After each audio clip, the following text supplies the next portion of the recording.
I'm Claire from Rose Physical Therapy. I'm Tamara from Offroad DC. So some of the things that we see really commonly with cyclists who come in for physical therapy is weakness in their hip abductors, which are the stabilizers of the hips. A lot of that is because of just the chronic positioning or the repetitive motion of cycling, where you're utilizing a pedal stroke that is really quad and glute and hip flexor and hamstring dominant and not very hip abductor, which are the muscles on the side of your hips. And so those muscles tend to get weak. Here at Offroad, we make sure that we use our time to set up the bike correctly. We do also spend a lot of time making sure that our rider's in the right position, bringing the saddle up to the right position fore and aft as well, keeping the body in a nice neutral position all the way through the ride.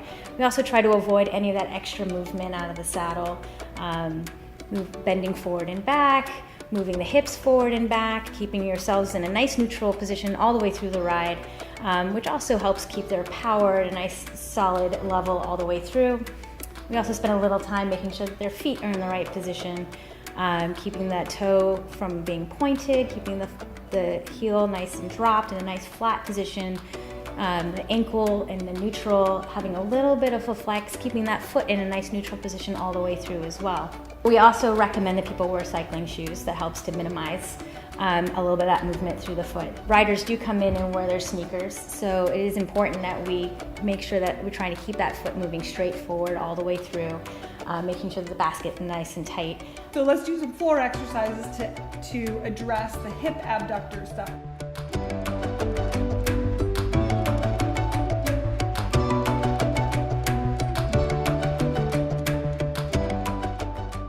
This exercise is to address hip abductor weakness, which we see really commonly in cyclists.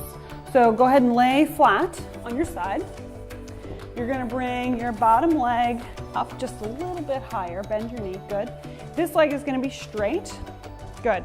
Now I want you to take this arm and kind of use that as your pointer. So this is your 180 degrees. I want you to take, or 0, I want you to take this leg and move it to 45. Good, and then rotate your toe towards the floor. Good. So you're leading this movement with your heel towards the ceiling. What I want you to do is oscillate this movement up and down without touching your toe to the floor. Good. To make this harder, you move slower. Good.